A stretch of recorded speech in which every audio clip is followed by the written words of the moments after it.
In the early months of 2022, the state of Florida unveiled new legislation banning instruction on sexuality and gender identity for kindergartners through third grade. Backlash was swift, with critics calling it the Don't Say Gay bill. Yet one prominent business was silent.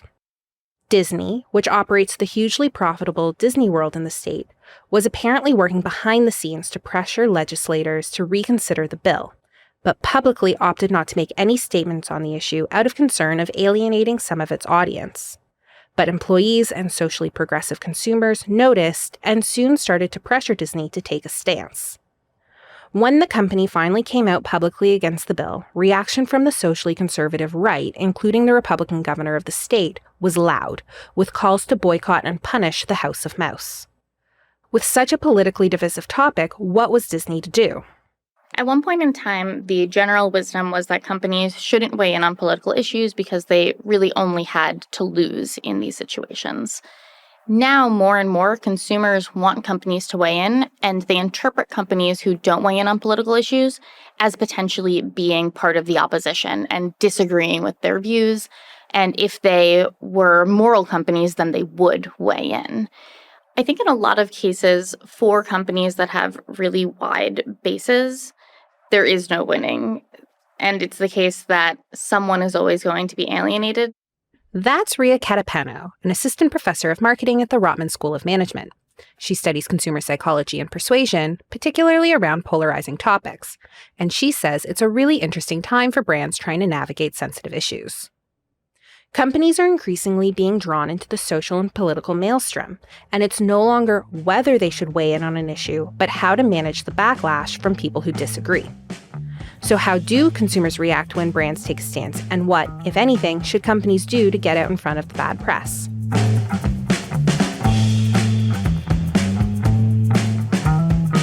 Welcome to the Executive Summary. I'm Megan Haynes, editor of the Rotman Insights Hub.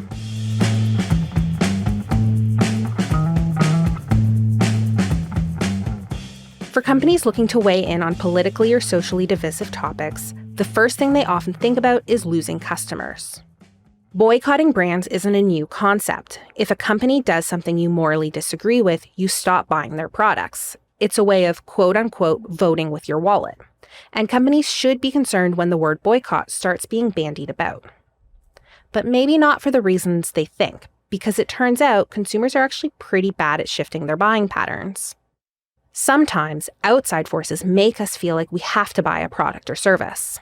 For example, in some research, they find that people will take an Uber even if Uber doesn't align with their own beliefs if it's raining outside. So in those cases, people likely feel like they don't have another choice. They need a ride to get to where they're going.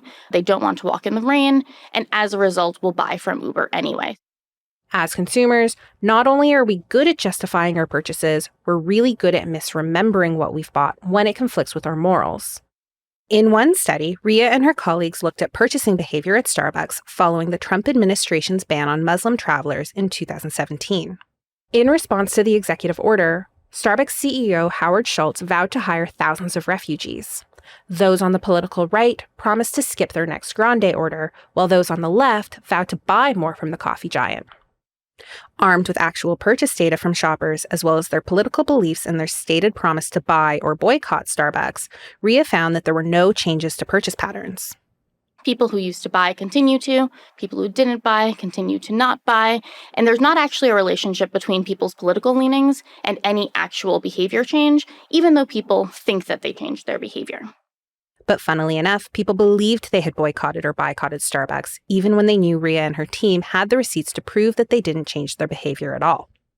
So the question here is, how are people able to believe that they changed their behavior and boycotted something when in fact they didn't change their behavior? A second study invited people to shop at a simulated online store. Participants were asked to fill their carts with products from fictional companies. These fictional brands offered similar items, though there were a limited number from which people could choose. After participants hit the buy button at the end of the simulation, they were told that one of the products was made by a company that donated to a cause they either agreed or disagreed with. They were then asked to estimate how many products they purchased or didn't purchase from that brand. People who disagreed with the fake company's stance overestimated how many products they didn't buy, believing they purchased fewer times from that brand than was actually possible, remembering there was a limited number of products from which they could choose in the first place. However, people actually say that they did boycott. They believe that they could have bought more than they actually did, which suggests that people are in some ways modifying their memories, where even if they do buy some, they're thinking about how many more times they could have bought and believing that they boycotted the brand, even when in this case we know that they couldn't have because they didn't have the information that they needed to do so. So why are we so bad at remembering our own actions? In general, people are motivated to see themselves as good, kind people who act in ways that are aligned with their values. In some cases, rather than changing their actual behavior, people instead change the way they think about their behavior or the issue by finding ways to justify why they had to do what they did. I think a big part of it is that because we have this self-view as a good person, it's really easy to reinterpret those things. Essentially, because we know in our hearts that we're good people, when we think back on our past actions, we're more likely to change the narrative to fit that worldview. This also extends beyond just thinking about what we've done in the past. When it comes to boycotting behavior, just signaling we're boycotting a company might be enough for our brains to feel like we've accomplished our goals, even when we're still loading a brand into our carts. There's this idea in psychology and marketing of moral licensing. So when someone does something good, then they've reaffirmed that they're a good person who does moral things, and as a result, they're then able to sometimes do things that are less good, but not feel bad about themselves because they know they're a good person. They've already reaffirmed that.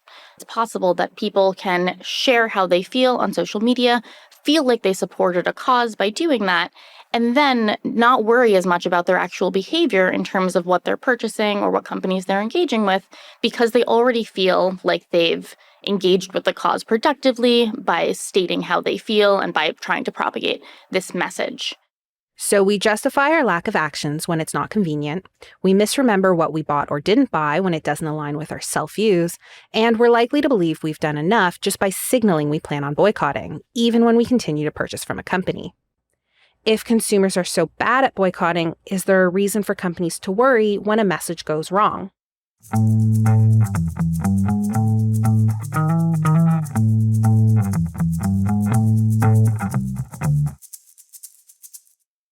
Even though consumers might not be great at curbing their own purchasing behavior, Rhia warns that there's a very real financial risk when people start talking about boycotting products, and a lot of that comes down to a brand's reputation. Actually, I think companies always need to worry about this bad press. There will, of course, always be a time when public boycotts aren't something that companies need to worry about, particularly when the outcry is coming from a group that isn't a brand's target audience. Rhia gives the example of Nike and the social right in the US. After Nike signed Colin Kaepernick as a spokesperson, you'll remember he was the football star who silently protested police violence against black men by kneeling during the national anthem, the political right took umbrage and promised to blacklist Nike from their closets.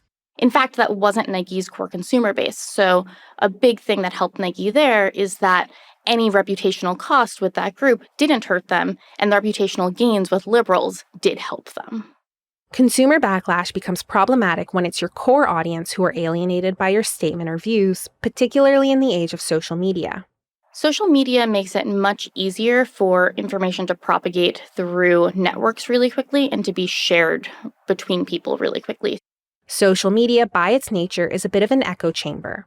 You tend to follow and connect with people in your community who already have a lot of the same views and values you have. This is a double-edged sword. First, you're sharing your boycotting plans with an audience who are already receptive to your message and more inclined to share themselves. Once one person in a network says that they are angry at a company or going to boycott, it's not a matter of people then talking to other people about that. They can share with their entire network at once, and then another person can hit share and very easily share that with their network also. Second, people are more comfortable posting potentially divisive views on social media when they know their network already agrees with them. It's possible that without that supportive echo chamber, they may not have posted those views in the first place. So, in some sense, the existence of these echo chambers does make it more likely that reputational risk can perpetuate through a network very quickly because you'll have many people in a person's network who agree with them, and because people are potentially less afraid of seeing negative repercussions from other people in their networks if most people probably agree with them.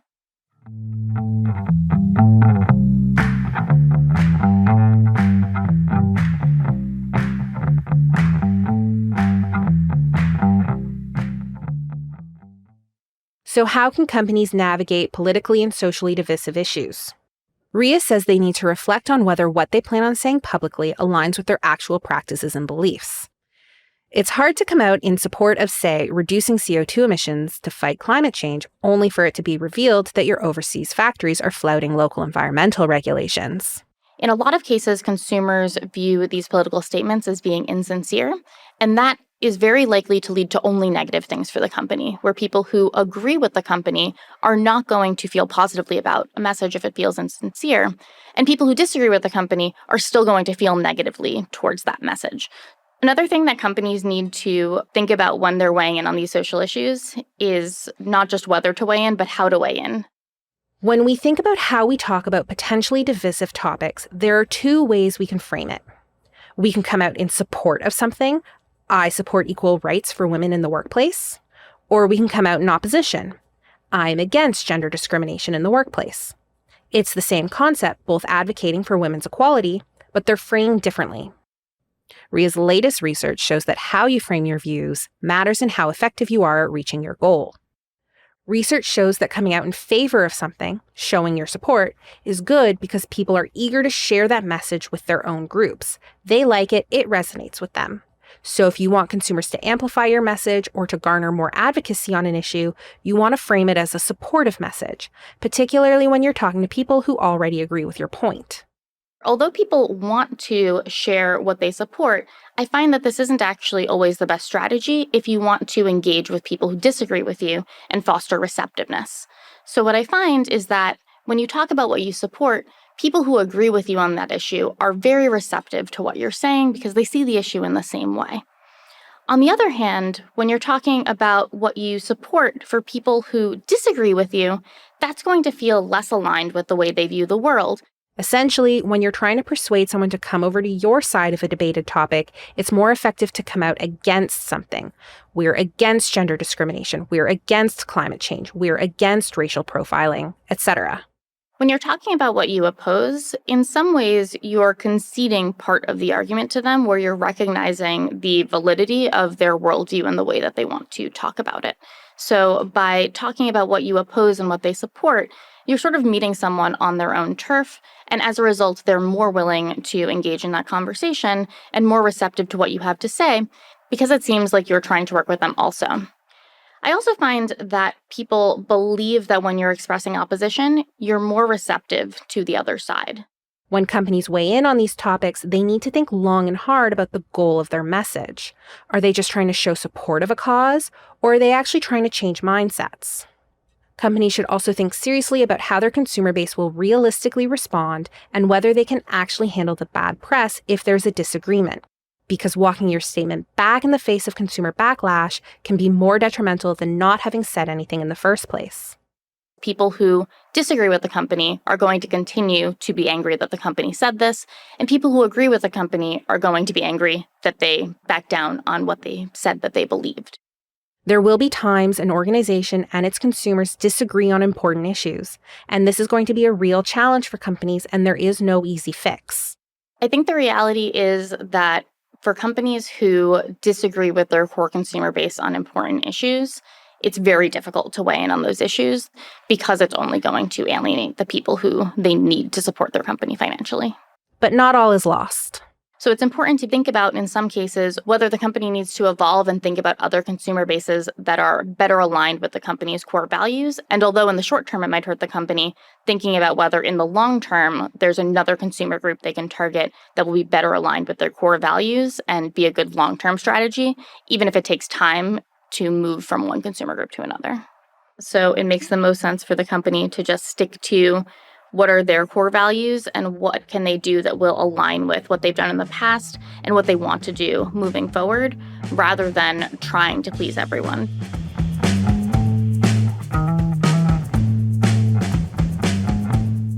This has been Rotman Executive Summary, a podcast bringing you the latest insights and innovative thinking from Canada's leading business school. Special thanks to Assistant Professor Rhia Catapano. This marks the end of our second season. We'll be back in September with more research from our esteemed faculty. And in the meantime, make sure to check out our sister podcast, Rotman Visiting Experts, where we chat with authors and speakers from our acclaimed speaker series. This episode was written and produced by Megan Haynes. It was recorded by Dan Mazzata and edited by Avery Moore-Kloss. For more innovative thinking, head over to the Rotman Insights Hub and subscribe to this podcast on Spotify, Apple, or Audible. Thanks for tuning in.